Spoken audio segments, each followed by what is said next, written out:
To be a generative AI engineer or an AI engineer, what is an eligibility to learn it? Or what is an eligibility as your background? So the very first one. So let's start with a small analogy. Now let's say you're working as a Gen AI engineer in Flipkart. So now what exactly they expect you to do? So are they expecting you to use ChatGPT or Claude or Gemini to write a prompt? Not really. So now what exactly you are doing as a Gen AI engineer in Flipkart or Amazon is you're building systems around AI. So what does it mean by building systems around AI? You are automating various operations within Flipkart or Amazon or any other company you're working with the help of generative AI or with the help of agents. So why you are doing it? In order to improve the efficiency of a business, or you are trying to automate the business process. That's what you are trying to do. Now let's take a small example. Now as a Gen AI engineer, let's say Flipkart want to introduce agentic order placement. What does it mean by agentic order placement? You went to Amazon, the customers are simply writing a prompt. I want this product for this particular location, this color, at this pricing, at this EMI, at this high amount of reviews, with less amount of returns, a good amount of product with zero defectives, let's say. Now, if you are writing a simple prompt, the Flipkart is doing everything for you and it is adding the product to the cart. You are able to say whether to add it or not, whether to approve for a payment or not, everything you are able to do with just a natural language, just a issue. Now to do this, what exactly you are doing? Now, first you need to understand how the Flipkart is developed. So Flipkart is developed using two things. One, you have a web interface. You're able to log in to flipkart.com or you're able to install an app. Now, in order to develop a web application or a mobile application, you got a front end layer. The beautiful UI you see, the Flipkart logo, the login button, all of this is called as the beautiful front end.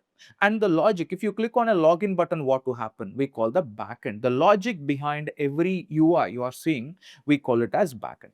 And as a generative AI engineer, what you need to do is you want to integrate the LLM models, large language models, or let's say agents, so into the backend of a Flipkart, or you want to integrate into the backend of an Amazon, or you want to integrate into the backend of Myntra, whichever the company you are working with. So you are integrating them into the backend. So now you are integrating GenAI in the backend. And there is three layers for any web application. You got a front-end layer, backend layer, and a database layer. Now, what you need to do as a GenAI engineer, the very first eligibility is you need to work on Python programming. So let's say Python programming, or nowadays even the Java is also getting a popularity. There are certain applications which are developed using Java. So in that case, what we do, we try to write all of this generative AI stuff. So prompt engineering or RAG architecture or fine tuning, we will be trying to write it with the help of Java. So now most often now people are currently using Python, and slowly there is a traction getting through Java, or there is a getting a traction using JavaScript. So this is what happening. So now in order to be a generative AI engineer or an AI engineer, the very first skill you need to be good with what? You need to be good with Python programming. So that's not a big deal. If you are weak at Python programming, or if you are new to programming, you're able to learn Python programming ease to ease. Even you are from zero non-technical background, you can learn programming within 30 days. You're able to get a decent hands-on on Python programming, first skill. And after that, as a generative AI engineer, in order to integrate them into the backend, you need to access the LLM model. So from where you will be accessing? You will be accessing the LLM models through API keys. For example, I want to access a Claude Opus model. I want to access a Gemini model. I want to access a GPT 5.4 model. So any models, all of these models I can access through what? API keys. So these API keys are available at various platforms. One, you can access directly through Google AI Studio, or you are able to access it with the help of Amazon Bedrock. So Amazon Bedrock is a platform with a lot of security to access all of these models. So if you are working in a real time, Amazon Bedrock is essential. So it has all the different models. You got Amazon models, you got Claude models, OpenAI models, all the different varieties of models you are able to find it in Amazon Bedrock. And the next one is you are able to access the models using Open Router.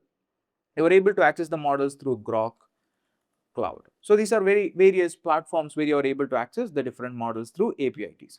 Now you are using Python programming. The reason why Python programming, why not simply ChatGPT or Claude? The reason is you are integrating them in the backend. So you need to know Python. So with the help of Python, you are accessing the API keys and you are trying to integrate them into the backend of the applications. So that's the reason you want to use an API key knowledge. And the next, you need to customize. So these LLM models are developed using an internet level data. Now these LLM models to be trained or this LLM models to be customized. So how you customize these models? How you customize these models? You customize these models using prompt engineering. So you customize these models using RAG. You customize these models using fine tuning, or you customize these models using pre-training. So this is what you are trying to do. And how you are customizing, so through prompt engineering, RAG, fine tuning, pre-training is with the help of, you are doing prompt engineering through Python. So you are doing prompt engineering. How you are doing it? How to do, instead of using ChatGPT and doing prompting, you are doing the customization using Python, using LangChain library. So this is a LangChain is a Python library. You will be doing LangChains. If you want to build agents, you will be using Python, using LangGraph. If you want to build agents or agentic AI, so you will be using Python using LangGraphs, or you will be using Crew AI, or you will be using AutoGen. So this is the kind of stuff you do it. And apart from it, now if you want to do RAG architecture, so now you need to use external database. External database, like you will be using vector database, you will be using vector databases like Pinecone, etc. And apart from it, you need to use your SQL database as well, structured database. So you need to have a knowledge of SQL database, or I call it as a data warehouse. So you need to understand about external databases, how exactly you are connecting it when you are doing it through RAG. And then you want to fine tune it. If you want to perform fine tuning, again, you are doing it through Python. So plus you need to have a knowledge in order to do fine tuning. You need to have a knowledge of Python, plus you need to have a knowledge of machine learning, deep learning. You need to understand the math behind machine learning. You need to understand the math behind deep learning, so you can understand how to do fine tuning. And once you performed all of this, now you want to take this and you want to integrate this particular customized agentic behaviors, or what you needed in lines of Flipkart, you are able to do it. You want to take it to the production.